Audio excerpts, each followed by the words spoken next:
Sampai hari ini perkataan Nabi itu terbukti. Akan muncul setelah 30 tahun kepemimpinan Nabi itu mulkun adud, kepemimpinan yang diktator, kepemimpinan yang nepotisme, pemimpinan yang otoriter. Sampai hari ini Bapak, sampai hari ini Saudi Arabia itu termasuk negara yang anti kritik. Jangan coba-coba kritik. Ketika dikritik, salah satu penulis buku namanya Syekh Abdullah Al-Arifi, ini yang buku yang saya bawa hari ini, itu ditangkap Bapak Ibu gara-gara kritik pemerintah. Kritiknya sederhana. Apa kata beliau? Kami pengen di Saudi ini semuanya sama. Tidak ada ras-ras putih, ras hitam itu tidak ada. Kami semua sama, pengen sama. Orang kaya, orang miskin sama. Jangan dibeda-bedakan. Ketika kebijakan itu dikritik oleh Syekh Al-Arifi, tangkap, masuk penjara. Beberapa Al-Basfar, Syekh Al-Basfar itu turun dari khutbah Jumat langsung ditangkap. Baru turun dari khutbah, belum sholat lagi, turun dari khutbah saja langsung ditangkap, masukkan penjara gara-gara mengkritik pemerintah di tempat. Nah, ini masalah Bapak Ibu. Artinya apa? Fenomena akhir zaman gitu.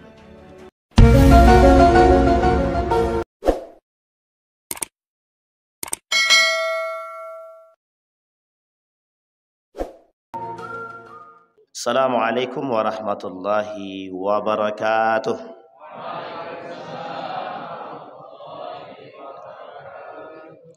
Alhamdulillahi rabbil alamin. Alhamdulillahilladzi hadana lihadza wa ma kunna linahtadiya laula an hadana Allah. Asyhadu an la ilaha illallah wahdahu la syarika lah. Wa asyhadu anna Muhammadan abduhu wa rasuluh la nabiyya ba'd. Allahumma salli wa sallim wa barik ala hadzal nabiyil karim. Allahumma salli ala Muhammad wa ala ali Muhammad fil alamin innaka Hamidum Majid. Ya ayuhan nasu attaqu rabbakumul ladzi khalaqakum min nafsin wahidah wa khalaqa minha zawjaha wa batha minhuma rijalan katsiran wa nisaa'a wattaqullaha alladzi tasaaluna bihi wal arham innallaha kana 'alaikum raqiba. Wa qala Allah ta'ala ya ayyuhalladzina amanu taqullaha wa qulu qawlan sadida yuslih lakum a'malakum wa yaghfir lakum dhunubakum wa may yuti'illaha wa rasulahu faqad faza fawzan 'azima. Puji syukur kehadirat Allah dengan mengucapkan alhamdulillahirabbil alamin.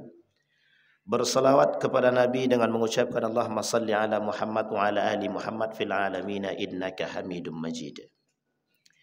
Baik Bapak Ibu sekalian yang berbahagia, di pagi hari ini mudah-mudahan Allah limpahkan rahmat dan karunia-Nya kepada kita semua. Allah jadikan rumah tangga kita sakinah, mawaddah, warahmah. Allah jadikan anak-anak kita saleh dan solihah. Allah istiqomahkan kita dalam kebaikan dan ketaatan kepada Allah. Amin ya rabbal alamin. Baik Bapak Ibu sekalian yang berbahagia, judulnya ngeri-ngeri sedap akhir zaman. Wajahnya dah mulai tegang-tegang semua. Agak takut mati, tak apa tak tahulah. Bapak Ibu, ada yang takut mati di sini? Bapak-bapak ada yang takut mati? Ini diam semua tetap mau jawab. Apa takut mati? Ibu-ibu takut mati tak? Takut Bu? Kalau langsung mati? Takut mati tapi tiba-tiba mati dia. Nabi bilang dalam hadisnya begini, ini hadisnya sahih. Kata Nabi, kelak di akhir zaman itu umat muslim itu banyak sekali. Seperti buih di lautan. Saking banyaknya umat muslim itu. Tapi jumlah umat muslim yang banyak itu membuat umat muslim justru lebih lemah daripada mereka yang sedikit. Dalam Al-Quran Allah sebut begini dalam ayat, kam min fi'atin qalilatin ghalabat fi'atan katsirah. Ini merujuk kepada sejarah. Ketika perang Badar 1, 2, 3 itu jumlah umat muslim sedikit. Ketika perang Uhud jumlah umat mukmin sedikit. Tapi menang semua, menang, berani, gagah. Hari ini umat muslim di Indonesia itu terbesar di dunia. Terbesar di dunia. Tapi kemampuan umat muslim dan kekuatannya lemah, sangat lemah. Sehingga Nabi menyampaikan di dalam hadis tersebut, kaghusa isail. Saking ramenya umat muslim itu seperti buih di lautan, kata dia. Walakinnakum dhaif, kata dia. Tapi kalian kok lemah, kata dia. Kata Nabi. Nabi bilang begitu. Jumlah kalian banyak tapi kalian lemah. Penyakitnya cuma satu, kata dia. Penyakitnya wahan, kata dia. Cinta dunia dan takut mati. Ini bahasanya bahasa umum. Cinta dunia, takut mati. Pertanyaannya adalah, Bapak Ibu cinta dunia atau tidak? Mesti tidak mau jawab deh. Ibu-ibu cinta dunia atau tidak? Oh iya, berarti kalau jawabnya iya berarti sesuai dengan apa yang dikatakan Nabi. Kalau jawabnya tidak, Ustaz, ya tak sesuai. Kalau cuma 1, 2, 3 mungkin. Nabi kata begitu. Di dalam tanda-tanda datangnya hari kiamat kecil itu, lahirnya Nabi itu tanda pertama. Dalam kitab Al-Armageddon atau Nihayatul Alam Syekh Al-Arifi misalkan, atau Syekh Mutawalli Sya'rawi mengatakan dalam Asratus Sa'ah As-Sughra, tanda-tanda datangnya hari kiamat kecil itu, lahirnya Nabi itu tanda kiamat. Lahirnya baginda Nabi Muhammad SAW tanda kiamat. Wafatnya Nabi tanda kiamat. Ini belum fenomena, baru tanda. Sekarang Bapak Ibu, hampir di beberapa negara itu ulama-ulamanya berbicara tentang hal yang serupa. Yaman, Syekh Abdullah Mustafa Masyhur. Di Saudi Arabia itu berbicara tentang itu. Nihayatul Alam Syekh Muhammad Abdullah Al-Arifi masuk penjara gara-gara membicarakan tentang hal demikian. Syekh Mutawalli Sya'rawi Malaysia berbicara tentang hal yang serupa. Kenapa? Apa masalah kok hari ini orang berbicara tentang fenomena akhir zaman? Apa masalahnya? Terlalu jauhnya umat manusia dari ajaran agama. Terlalu jauhnya manusia melenceng dan keluar daripada nilai-nilai keagamaan. Sehingga kata Nabi dalam hadis tersebut, banyak manusia kelak di akhir zaman itu cinta dunia dan takut mati. Kenapa kok cinta terhadap dunia? Kenapa kok takut mati? Kata Syekh Mustafa Masyhur, kenapa dulu orang tak ada membahas hadis-hadis tentang akhir zaman? Karena waktu itu orang-orang soleh masih banyak. Sangat banyak sekali. Orang soleh yang garisnya lurus. Dia banyak orang soleh tapi garisnya tidak lurus itu banyak. Yang tidak lurus. Dan itu Nabi yang bilang. Di dalam hadis-hadis Nabi nanti di hadis-hadis fitan itu. 230 lebih hadis berbicara tentang fenomena akhir zaman. Termasuk salah satunya tentang zina, khamar, kecurangan, korupsi. Itu semua Nabi sebutkan. Hadisnya sahih semua. Pertanyaannya adalah, begitukah kelak keadaannya? Itu yang harus kita pelajari. Sehingga Bapak Ibu sekalian yang berbahagia, kata Syekh Al-Arifi, penting untuk memahami hadis-hadis akhir zaman itu, paling tidak bagi mereka yang beriman sadar deh. Yang beriman. Nek yang nggak beriman bagaimana? Ya jalan. Yang menyebabkan yang melakukan atau mereka pelaku terhadap hadis-hadis tersebut siapa? Yang melakukan apa yang dikatakan oleh Nabi, mereka yang tak beriman. Mereka yang tidak beriman. Kita ambil contoh. Ada hadis Nabi mengatakan begini. Kata Nabi, la taqumus sa'ah hatta tazhar sab'ina kazzaban. Tak akan terjadi hari kiamat sampai terjadi kalian akan melihat 70 para pendusta. Sekarang saya tanya Bapak Ibu, para pendusta hari ini 70 atau lebih? Ini kalau ada yang bilang lebih berarti banyak. 70 sab'ina kazzaban itu bahasa kiasan di dalam hadis Nabi. Tidak mungkin 70, mesti lebih daripada 70. Khawarij muncul, Syiah muncul, Murji'ah muncul. Semuanya dusta. Kata Nabi muncul di akhir zaman itu Dajjaluna kadzabun. Dajjalnya belum muncul, manusia bersifat Dajjalnya sudah muncul. Bapak Ibu tahu sifat karakter Dajjal? Pendusta. Tapi kalau ada kawannya berdusta jangan bilang Dajjal lah. Oh pendusta, kau ni Dajjal kau ni. Jangan.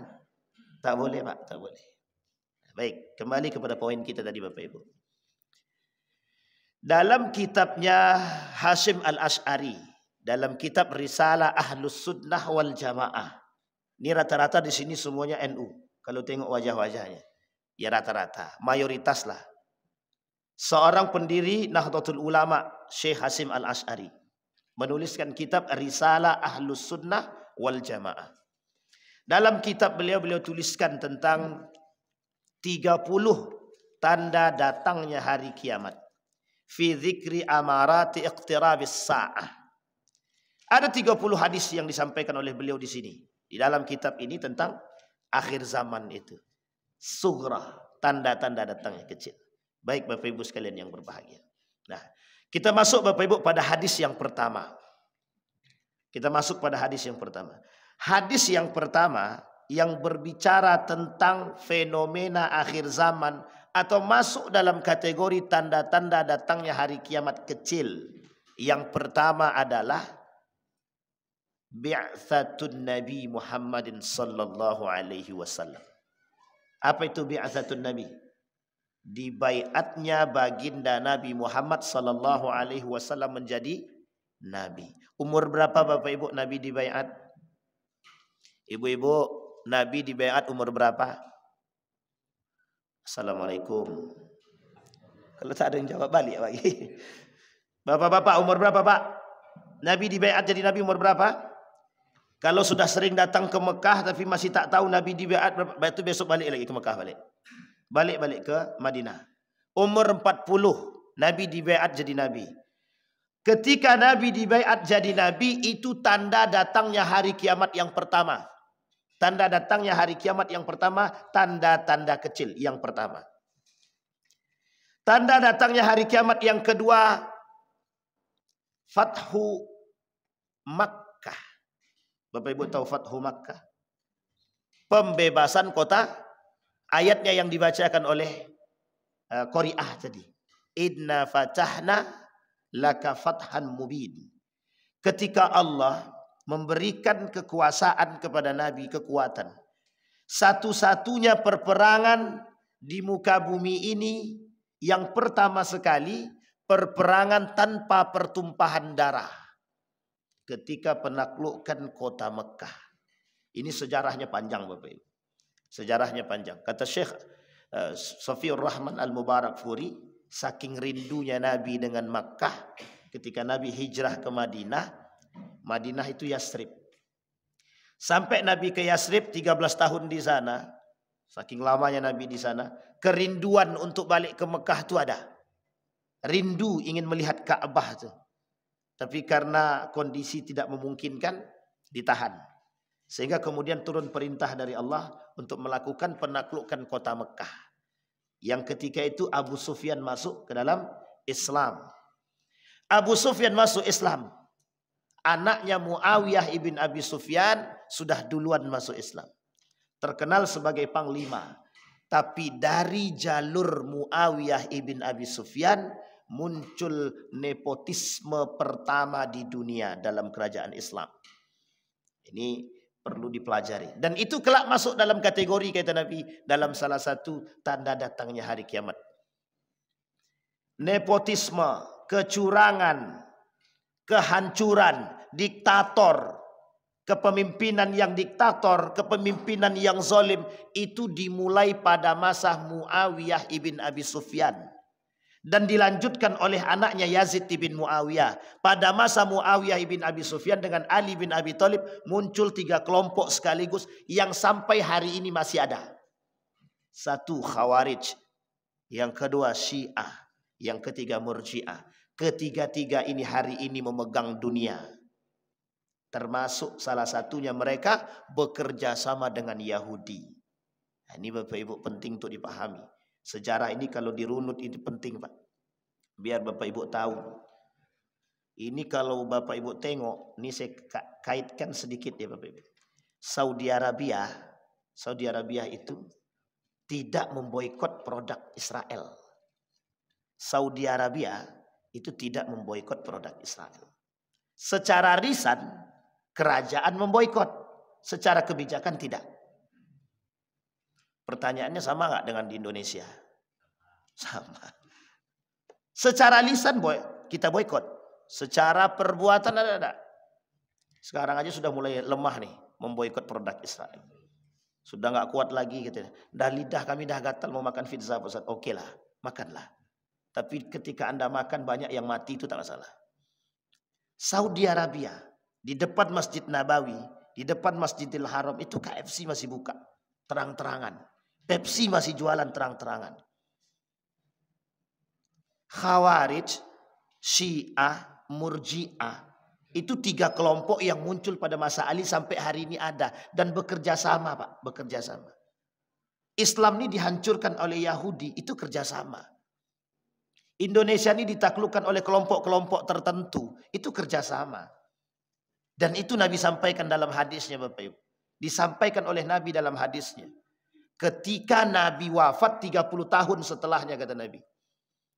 Al-khilafatu min ba'di 30 sinin. Setelah kepemimpinanku 30 tahun setelahnya. Setelah kepemimpinan Nabi muncul 30 tahun kepemimpinan setelah Nabi. Namanya khilafah. Khulafatur Rasyidin. Khulafaur Rasyidin. Abu Bakrin Siddiq. Umar bin Al-Khattab. Uthman bin Al-Affan. Ali bin Abi Talib. Terakhir. 7 bulan terakhir. Al-Hasan ibn Ali. 7 bulan cuma memimpin. Pindah direbut kekuasaannya sama siapa? Siapa Bapak Ibu? Muawiyah bin Abi Sufyan. Muawiyah bin Abi Sufyan kemudian, mohon maaf, melakukan keingkaran terhadap perjanjian dia dengan Al-Hasan. Apa ingkar janji dia? Ketika Hasan wafat, kata Hasan dalam perjanjiannya kalau Hasan wafat duluan, sementara kepemimpinan khilafah Muawiyah selesai, maka harus dikembalikan kepada kembalikan kepada musyawarah. Singkat cerita nggak dikembalikan. Muawiyah bin Abi Sufyan memberikan kepemimpinannya kepada siapa? Anaknya Yazid bin Muawiyah. Pertama kali nepotisme dilakukan dalam Islam. Dilakukan oleh Muawiyah bin Abi Sufyan. Masalahnya bukan itu. Kepemimpinan yang dibangun oleh Muawiyah bin Abi Sufyan, sepakat ulama-ulama Syam Damaskus tentang anak daripada Muawiyah bin Abi Sufyan, Yazid bin Muawiyah. Munafik, fasik. Ini sejarah. Sampai hari ini perkataan Nabi itu terbukti. Akan muncul setelah 30 tahun kepemimpinan Nabi itu mulkun adud, kepemimpinan yang diktator, kepemimpinan yang nepotisme, pemimpinan yang otoriter. Sampai hari ini Bapak Ibu. Sampai hari ini. Saudi Arabia itu termasuk negara yang anti kritik. Jangan coba-coba kritik Bapak Ibu. Ketika dikritik, salah satu penulis buku namanya Syekh Abdullah Al-Arifi. Ini yang buku yang saya bawa hari ini. Itu ditangkap Bapak Ibu gara-gara kritik pemerintah. Kritiknya sederhana. Apa kata beliau? Kami pengen di Saudi ini semuanya sama. Tidak ada ras-ras putih, ras hitam itu tidak ada. Kami semua sama, pengen sama. Orang kaya, orang miskin sama. Jangan dibeda-bedakan. Ketika kebijakan itu dikritik oleh Syekh Al-Arifi, tangkap, masuk penjara. Beberapa Al-Basfar, Syekh Al-Basfar itu turun dari khutbah Jumat langsung ditangkap. Baru turun dari khutbah, belum sholat lagi, turun dari khutbah saja langsung ditangkap. Masukkan penjara. Gara-gara mengkritik pemerintah di tempat. Nah, ini masalah Bapak Ibu. Artinya apa? Fenomena akhir zaman kata Nabi. Fenomena akhir zaman. Nah, yang pertama itu ketika Nabi diangkat jadi Nabi. Ketika Nabi diangkat jadi Nabi, itu adalah tanda kiamat pertama. Ketika Nabi kemudian, ketika penaklukan kota Mekah, tanda kiamat yang kedua. Dan yang ketiga, tanda kiamat yang ketiga, ketika baginda Nabi wafat. Ketika baginda Nabi wafat, masuk dalam kitab Armageddon itu masuk dalam tanda kiamat kecil. Wafat baginda Nabi. Ketika baginda Nabi wafat, sebelum baginda Nabi wafat, 7 nabi palsu muncul. 7 nabi palsu muncul. Ketika Nabi wafat, 3 nabi palsu muncul. Sekarang Nabi sudah tak ada. Sahabat sudah tak ada. Tabi'in tak ada. Tabi'in tak ada. Tinggal ulama lagi. Nabi palsu muncul berapa banyak? Banyak sangat nabi palsu. Di India. Di India ngaku nabi. Di Indonesia ngaku Tuhan. Nah, itu mantapnya Bapak Ibu. Bedanya Indonesia dengan negara yang lain. Di India ngaku nabi, di Indonesia ngaku dua sekaligus. Ngaku Tuhan sama ngaku malaikat. Yang tak ada hari ini kita temukan orang yang ngaku iblis. Itu tidak ada. Saya belum lihat ditulis nama mereka di EKTV itu. Ada namanya iblis, setan itu tidak ada. Tapi kalau ngaku Tuhan, malaikat ada. Banyuwangi, tulis nama saya Tuhan kata dia. KTP-nya Bapak Ibu. Artinya apa Bapak Ibu? Fenomena.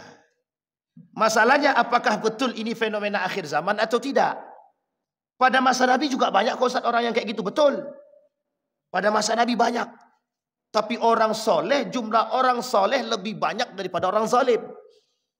Jumlah orang yang taat kepada Allah, yang datang ke masjid, yang tunduk kepada Allah, yang takut kepada Allah lebih banyak daripada orang yang, mohon maaf, pelaku maksiat. Hari ini orang berzina itu terang-terangan. Dulu Bapak Ibu tahu kan, kalau orang mau zina itu tempatnya khusus. Doli tertutup apa tak tertutup? Tertutup. Sekarang bukan tertutup lagi. Dibubarkan doli, online muncul. Akhirnya apa? Zina itu terang-terangan hari ini. Nabi sampaikan, kata Nabi dalam riwayat yang lain, kata Nabi dalam hadisnya itu, la taqumus saah, tidak akan terjadi hari kiamat, hatta taznun kal bahaim. Kalian akan melihat orang-orang berzina seperti binatang. Orang terang-terangan berzina seperti binatang. Australia, Belanda, Amerika, Prancis. Kurang apa Bapak Ibu? Indonesia ikut-ikutan. Orang pakai baju terbuka, Indonesia ikut. Westernisasi. Westernisasi itu apa? Kebarat-baratan. Kurang gaul kalau kami tidak barat, Pak Ustadz. Betul. Memang kurang gaul. Tapi maaf, saking kurang gaulnya membawa diri dia kepada neraka. Apa maksudnya kurang gaul? Di Eropa pakaiannya terbuka. Di Indonesia pengen ikut-ikutan. Dulu pakaiannya, mohon maaf, muslimah. Baju Melayu, kerudung. Apa nama baju Melayu itu? Baju Melayu lah namanya itu. Yang perempuan tuh. Tapi sekarang tak bangga orang pakai baju kurung Melayu lagi sekarang. Tak bangga. Justru dianggap katro. Malaysia, negara yang begitu menjunjung tinggi nilai-nilai adat Melayu. Hari ini sudah mulai. Pakai celana jin setan antum lau. Pakai celana itu semua. Kenapa? Fenomena. Itu fenomena. Sehingga perzinahan itu kata Nabi kelak terang-terangan. Orang tidak malu lagi. Dulu perempuan anak gadis keluar rumah izin sama orang tua. Ketat sekali. Kau nak bawa anak gadisku keluar? Nikahkan dulu. Kalau sekarang tak. Kau nak bawa anak gadisku keluar? Iya, bawalah. Kalau perlu diteleponnya laki-laki. Kau tak bawa anak gadisku keluar? Bayangkan hari ini Bapak Ibu. Saking mudahnya hari ini. Tapi itu kan fenomena. Iya betul fenomena. Memang pasti terjadi. Pasti Pak. Yang disampaikan Nabi dalam hadisnya pasti terjadi. Hanya saja umat mukmin sadar atau tak sadar. Bapak Ibu lihat kan kezaliman-kezaliman itu. Ini tujuan kita mempelajari itu Bapak Ibu. Nabi tak sekedar menyampaikan. Biar Bapak Ibu paham hadis-hadis yang disampaikan Nabi itu. Dan benar-benar terjadi. Yang selamat siapa? Yang benar-benar sadar. Yang betul-betul beriman. Poin yang keempat Bapak Ibu kata Nabi dalam hadisnya. Kita merujuk kepada kitabnya Syekh Hasyim Al-Asy'ari. Kata Syekh Hasyim Al-Asy'ari merujuk kepada hadis baginda Nabi Muhammad sallallahu alaihi wasallam. Ya'ti 'alan nasi zamanun as-sabir 'ala dinihi kal-qabid 'alal jamri. Orang yang berada di akhir zaman kata Nabi itu seperti orang yang sedang memegang bara api. Jadi orang yang hidup di akhir zaman ini, mudah-mudahan ini bukan akhir zaman. Tapi sebagian ulama mengatakan ini akhir zaman. Orang yang hidup di akhir zaman dan sabar dengan agama yang dia pegang. Itu seperti orang yang sedang memegang bara api. Hari ini orang jujur itu langka. Hari ini orang-orang yang amanah itu langka. Hari ini orang-orang yang perhatian dengan sesama muslim langka. Kalau dulu yang langka itu pelaku maksiat.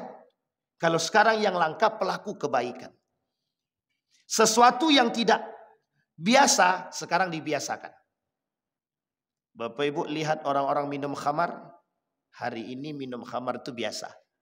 Dan Bapak Ibu boleh lihat. Dulu sesuatu yang tabu itu agak sulit untuk kita ungkapkan. Agak susah kita cari, kita lihat. Sekarang tak. Mudah kita lihat.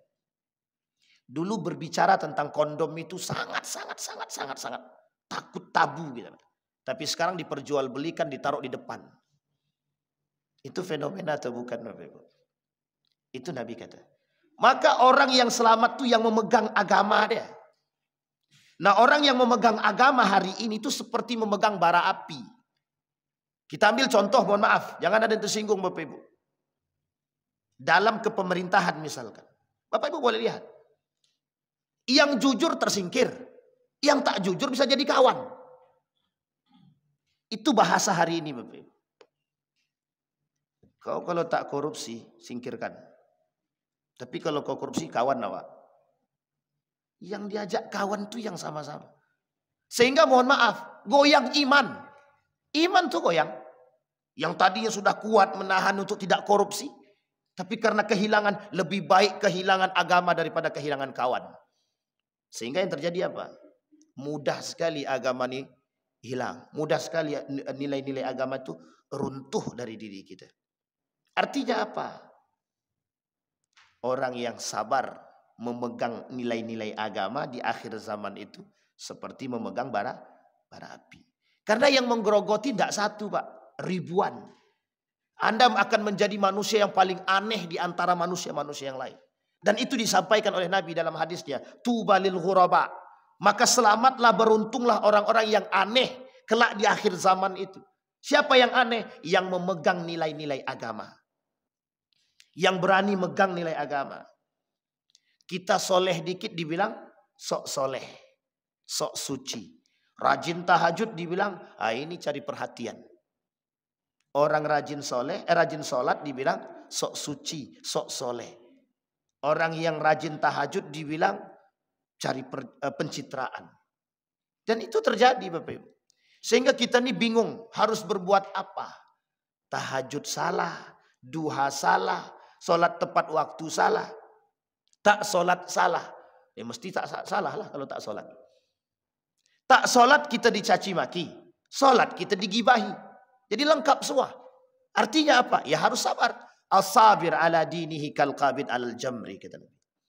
Maka perlu Bapak Ibu. Nah sekarang yang harus dibangun di akhir zaman itu Bapak Ibu. Komunitas. Komunitas apa? Komunitas yang soleh. Kunto Wijoyo dalam buku dia. Itu berbicara tentang social piety. Bapak Ibu tahu social piety ya. Social piety itu kesolehan berjamaah. Tidak sendiri-sendiri soleh itu lagi. Jadi ajak rame-rame untuk soleh bersama. Sehingga ketika ada orang yang ingin ngumpat bingung dia. Ingin mencaci maki dia bingung. Tak sanggup dia caci maki. Karena apa? Soleh berjamaah. Sedekah bareng-bareng. Sholat duha bareng-bareng. Meskipun tidak jamaah. Sholat tahajud bareng-bareng. Ada gerakan tahajud berjamaah. Sholat subuh berjamaah dan lain sebagainya. Itu hal biasa. Karena apa? Karena kita butuh itu Bapak Ibu. Di akhir zaman kita butuh itu. Karena kalau kita berdiri sendiri. Kalau iman kita tak kuat kita goyang. Kita yang goyang. Maka tak salah ketika Mahfud MD bilang begini. Ini bahasa Mahfud MD ini perlu dicamkan juga Bapak Ibu. Orang soleh masuk ke pemerintahan jadi iblis kata dia. Itu pertanyaan atau pernyataan? Pernyataan itu berbahaya atau tidak? Berbahaya sangat. Artinya apa? Menunjukkan kelemahan iman seseorang. Itu yang paling berbahaya Pak. Coba bayangkan. Kalimat itu yang kemudian diadopsi oleh sekian banyak orang. Apa orang bilang? Oh iyalah ke setiap orang soleh. Pokoknya orang soleh jangan masuk ke pemerintahan. Pertanyaannya kalau orang soleh nggak masuk pemerintahan. Kira-kira makin hancur atau makin baik? Itu masalahnya Bapak Ibu. Sekarang orang-orang yang soleh, mohon maaf, alim-alim ulama takut dia masuk ke pemerintahan. Takut jadi pemimpin. Kenapa takut jadi pemimpin? Nanti kalau kami masuk, yang tadinya soleh jadi tak soleh lagi. Sehingga dalam benak tuh muncul seperti itu. Sehingga apa yang terjadi? Mohon maaf. Sekulerisasi. Artinya apa? Pemilahan agama dari tatanan kehidupan. Itu yang terjadi hari ini. Makanya kenapa, mohon maaf, dalam kepemerintahan, kepemimpinan, politik dan lain sebagainya, itu agama seolah-olah dijauhkan. Kenapa? Ya harus begitu. Karena kalau banyak orang-orang yang masuk, orang-orang yang mengerti agama masuk, atau agama, nilai-nilai agama dimasukkan ke dalam politik, di dalam kepemerintahan, itu mencari orang-orang yang korupsi susah kata dia. Sehingga oleh pemerintah, ini sekularisasi Pak, yang dilakukan oleh Kemal Atatürk sampai hari ini. Kemal Atatürknya sudah mati, jariah tusuknya masih ada. Jariah suknya masih ada. Kemal Atatürk peletak batu sekularisme pertama di dunia. Masih ingat Bapak Ibu ya Kemal Atatürk ya? Siapa Kemal Atatürk Bapak Ibu? Presiden Turki yang merubah kepemimpinan dinasti kerajaan menjadi presidensial. Siapa dia? Kemal Atatürk. Kemal Atatürk itu cuma panglima. Kalau bahasa kita hari ini Menteri Pertahanan Negara.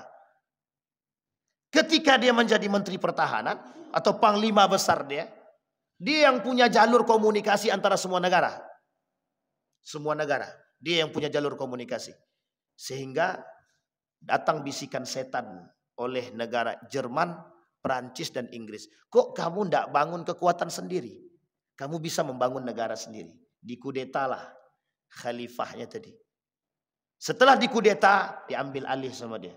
Muncul dua kepemimpinan. Satu sistem kerajaan, satu sistem presidensial. Yang tergulingkan kerajaan. Habis. Dibangun oleh Kemal Atatürk, semua anak-anak yang lulusan daripada Eropa diajak gabung. Yang sudah tercuci otaknya, sekularisasi. Nilai-nilai agama berkurang. Itu yang diinginkan oleh dunia hari ini Bapak Ibu. Yang diinginkan oleh dunia hari ini memisahkan nilai-nilai agama. Maka Bapak Ibu, jangan salah kalau Bapak Ibu akan melihat kok hari ini orang-orang seperti tidak bernilai agama, tidak memegang nilai-nilai agama, itu jangan salah. Karena itu yang disampaikan oleh Nabi. Nabi kata begitu. Di pasar orang tak takut lagi bersumpah dusta. Orang tak takut. Jual beli online orang tak takut lagi nipu. Barang yang dikirim tak sama dengan barang yang diposting. Orang tak takut lagi nipu sekarang. Suap yang tadinya suap itu haram, ada ulama bilang halal.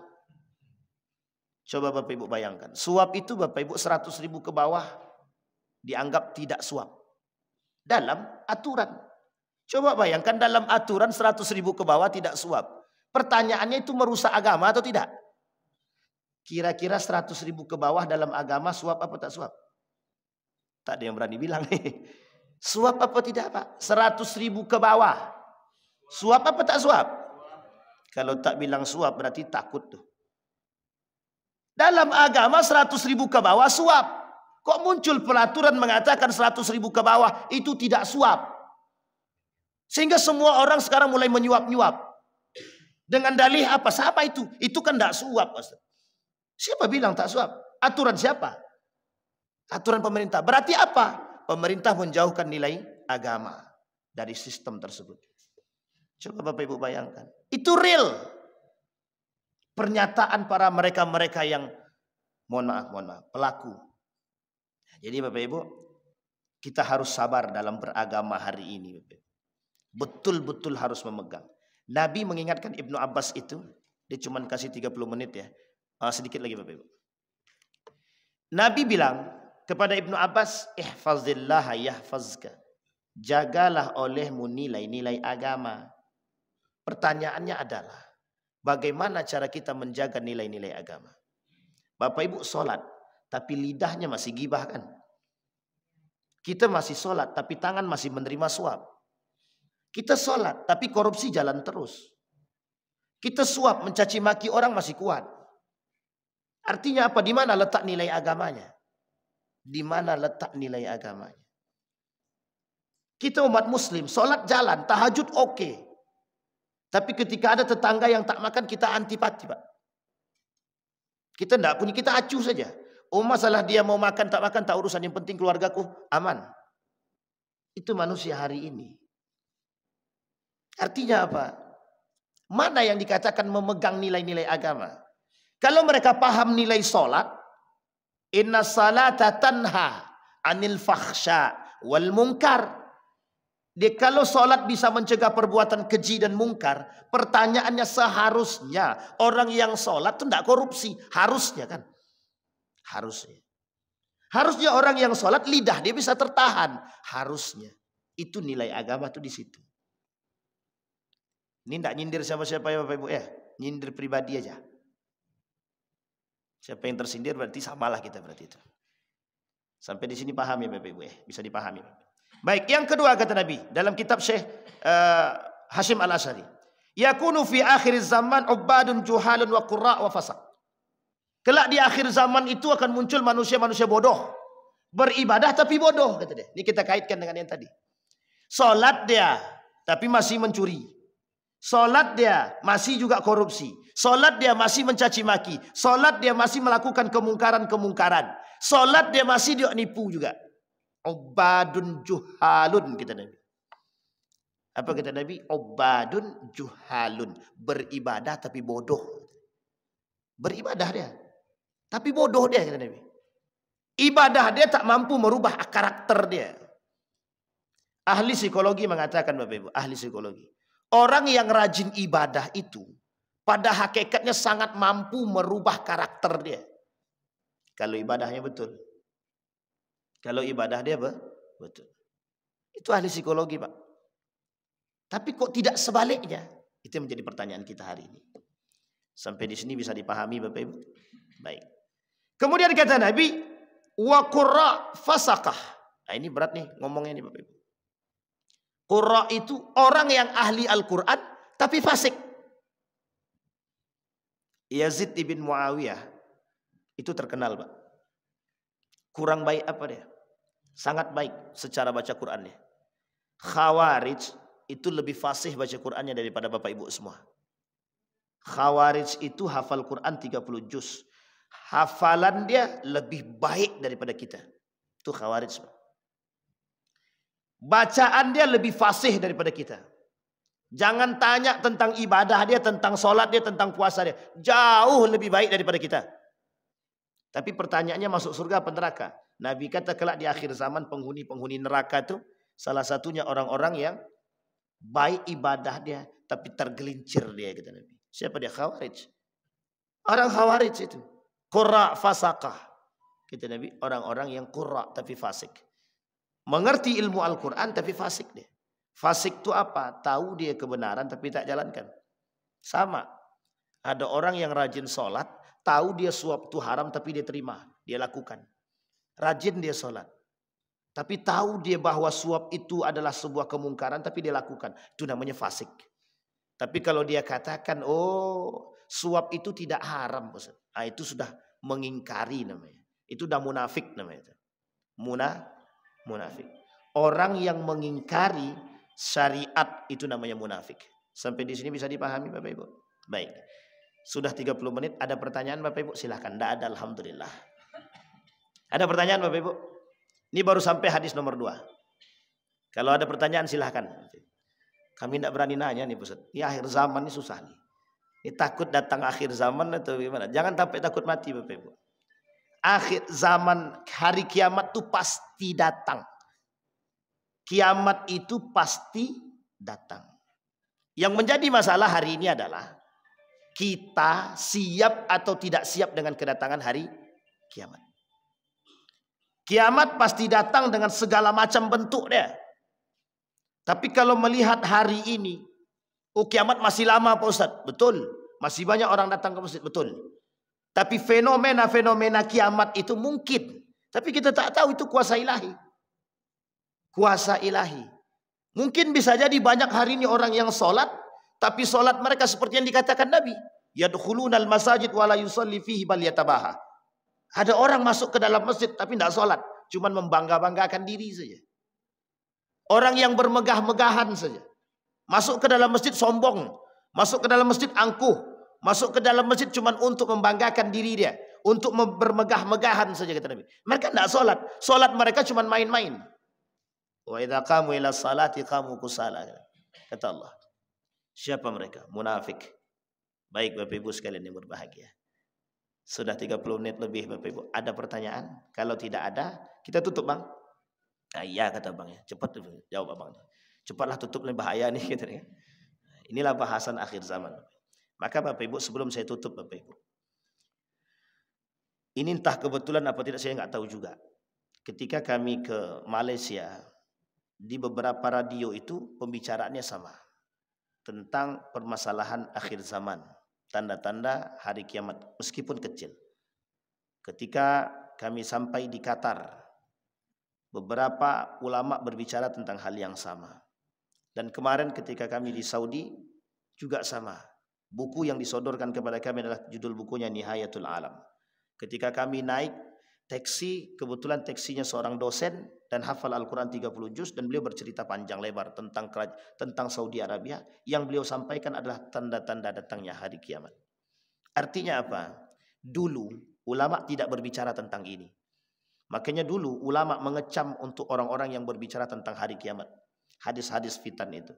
Tapi hari ini ulama mulai kembali membicarakan hal demikian. Agar orang-orang beriman kembali kepada keimanan yang benar.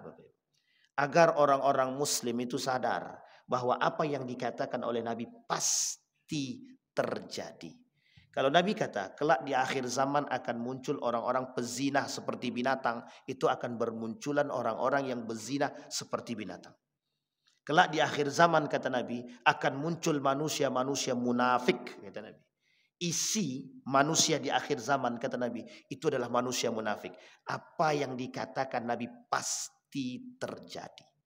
Hanya saja hari ini Bapak Ibu yang perlu kita persiapkan adalah ku anfusakum wa ahlikum nar. Jaga dirimu dan jaga keluarga. Bapak Ibu mungkin selamat, mungkin. Tapi Bapak Ibu punya anak 20 tahun yang akan datang, Bapak Ibu bisa lihat. Kalau kita masih hidup, mau jadi apa generasi kita? Hari ini anak sekolah bisa saja memukul guru deh. Kalau dulu murid takut dengan guru. Kalau hari ini guru takut dengan murid. Itu kebalikan hari ini Bapak Ibu. Kalau dulu tangan nih paling sulit untuk mengatakan ini bukan hak saya. Tapi hari ini semua orang bisa mengatakan hakmu hakku. Itu hari ini Bapak Ibu. Artinya apa? Carut marutnya dunia seperti yang dikatakan oleh Nabi itu mulai terbukti sedikit demi sedikit. Al-sabir ala dinihi kal qabid alal jamri. Persiapkan iman yang kuat, persiapkan akidah yang kuat sehingga biar tidak goyang. Kalau akidah kita tidak kuat hancur. Coba Bapak Ibu bayangkan kalau akidah kita tidak kuat. Tukang sihir dikira ustadz. Tukang sihir bisa dikira ulama. Orang yang nelpon Tuhan saja bisa dipanggil alim saleh. Bayangkan banyaknya manusia tertipu. Saking banyaknya manusia tertipu, pengikutnya tidak sedikit. Kalau akidah kita tidak kuat, goyang. Kalau akidah kita tidak kuat, goyang. Kita yang terjerumus. Kalau iman kita tidak kuat, kita yang ikut-ikutan. Apa contohnya kalau iman kita tidak kuat? Kita yang ikut-ikutan. Mengharamkan yang halal dan menghalalkan yang harrama halala wa harrama halala wa halala harama. Ahalla harama wa ahalla haram. Menghalalkan yang haram dan mengharamkan yang halal. Maka Bapak Ibu sekalian yang berbahagia, mudah-mudahan dari beberapa hadis yang kita sampaikan tadi bisa menjadi perhatian kita Bapak Ibu. Tidak perlu tegang-tegang wajahnya Bapak Ibu. Cukup kita jalankan, kita istiqomahkan dalam kebaikan, insya Allah. Mudah-mudahan tangan tadi yang harusnya mengambil hak diri dia akan tetap terjaga. Insya Allah. Mudah-mudahan apa yang disampaikan oleh Nabi dalam hadisnya bisa menjadi pedoman bagi kita. Insya Allah bisa membuat kita menjadi manusia yang lebih baik. Amin ya rabbal alamin. A'udzu billahi minasyaitonir rajim. Bismillahirrahmanirrahim. Alhamdulillahi rabbil alamin. Hamdas syakirin hamdan na'imin. Hamdan yuwafi ni'amahu wa yukafi'u mazidah. Ya Rabbana lakal hamdu kama yanbaghi li jalali wajhikal karim wa azim sultanik. Allahumma salli ala Muhammad wa ala ali Muhammad fil alamin innaka Hamidum Majid. Allahumma ighfir lana dhunubana wa kaffir 'anna sayyi'atina wa tawaffana ma'al abrar. Ya Aziz ya Ghaffar ya Rabbal alamin. Allahumma khtimna bi husnil khatimah wa la takhtimna illa bi husnil khatimah. Allahumma a'idna ala dhikrika wa syukrika wa husna ibadatik. Allahumma jannibna min munkaratil akhlaq wa sayyiatil khuluq. Allahumma rabbana hab lana minas salihin. Rabbana hab lana min azwajina wa dhurriyyatina qurrata a'yun waj'alna lil muttaqina imama. Allahumma jamma'na مع القوم الصالحين والصديقين والشهداء والصالحين. اللهم انصر من نصر الدين واخذل من خذل المسلمين.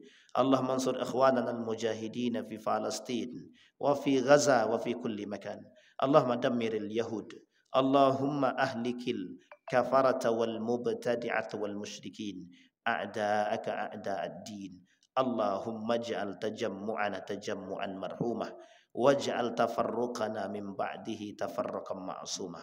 ربنا آتنا في الدنيا حسنة وفي الآخرة حسنة وقنا عذاب النار، والحمد لله رب العالمين. السلام عليكم ورحمة الله وبركاته.